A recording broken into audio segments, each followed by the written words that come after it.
Welcome to the deep dive. Today we're gonna be diving into something that sounds maybe a little drier than it is. We're gonna be talking about language tests, the kind you take for like migration and stuff. Okay. And it's actually way more interesting than it sounds. Okay. Because a lot of Western countries have been, tightening up their language requirements over the last like 20 years or so. Right. And it's created a whole new area of research and some really interesting research, actually, because they found that, well, I don't want to get away, but basically found that people are looking at it kind of the wrong way. But luckily, we have an expert here who's gonna help us unpack all that.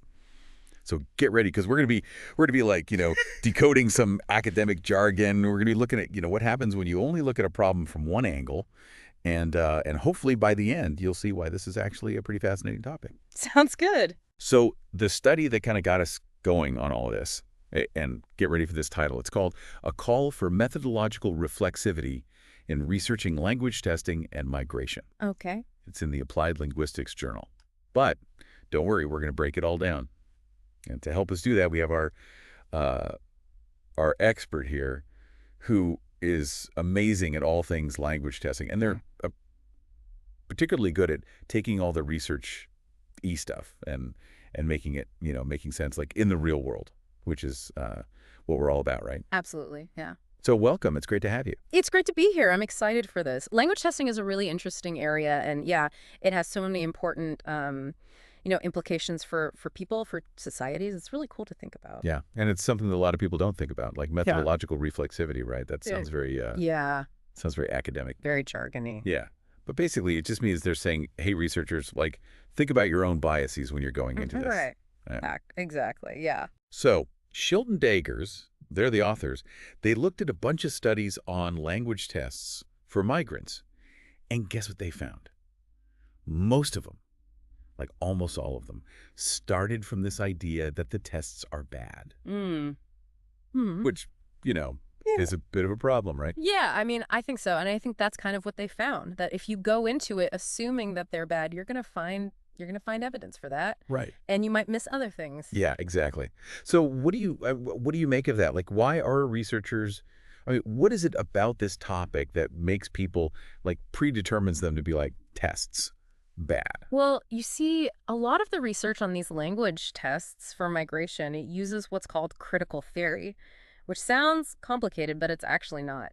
Basically, it means they're looking at these tests and they're like, hold on, are these tests really fair? Are they just reflecting, like the power imbalances that already exist in society? So instead of saying like, hey, learn the language and you can be part of the club, they're saying, oh, it's just a way to keep people out. Yeah, kind of. It's like this idea of a gatekeeper, right? Yeah. Instead of being welcoming, it's like this barrier. And that word gatekeeper, that's actually a big clue here. Yeah, how so? They found that word gatekeepers all over the place in the migration research, but like almost nowhere else. Interesting. Yeah. They even looked at other linguistics papers, like as a control group. And that word just didn't show up. Huh. So it seems like everyone's kind of coming in with that same lens, that same gatekeeper lens. Exactly. Like It's almost like it's unconscious, right? They don't even realize they're doing it, but they're just automatically going to the negative and missing the bigger picture. Yeah, that's a good point. And that's kind of what they mean by methodological reflexivity. It's like you need to be aware of your starting point and how that's influencing what you're seeing. So it's like we need to look for other explanations. It's not always about keeping people out. There could be other reasons for these tests, right? Absolutely. So what do we do about it? What did Schildt and Deygers, what did they say we should do? Well, they actually say we need to get out of the textbook a little bit. Okay. It's not enough to just think about these language tests. Theoretically, we need to actually talk to the people, involved, like the migrants themselves, the people who give the test, Right. even like the policymakers, let's get their perspectives, their experiences. So it's like we need to zoom out, right? Instead of just thinking about like the test itself on a piece of paper. Totally. We need to think about the actual humans. Exactly. Like whose lives are affected by this. Yeah, and that means we got to be open to hearing, all sorts of stories. It's just the negative ones. Right. Like good and bad. Right. Because it's not about just proving ourselves right. It's about really understanding what's actually happening out there. So instead of focusing on the gatekeeper idea all the time, it's more like, okay, how are these tests actually being used in different places? What are the real effects on people?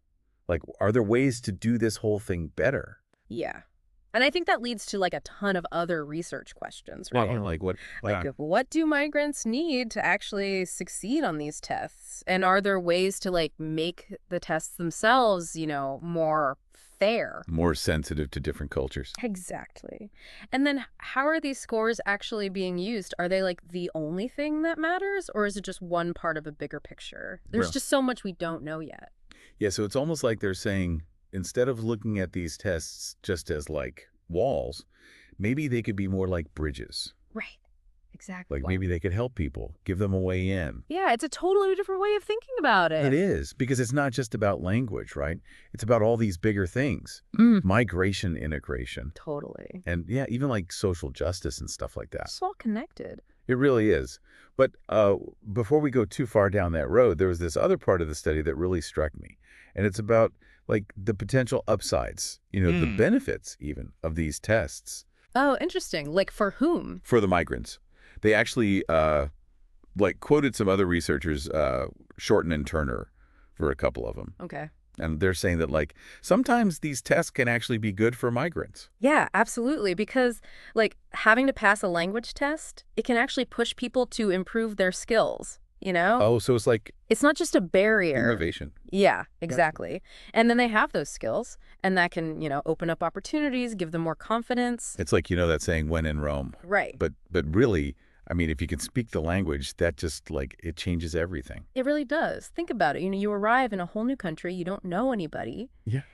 and then suddenly you're able to actually talk to people, like get things done, build a life. Right. It's not just about like fitting in. Yeah, It's about like being able to actually do stuff. exactly. So it's like the test itself isn't good or bad. It's how you use it. Totally. It's just a tool, right? Like any tool, it depends on, who's using it and what they're using it for. Yeah.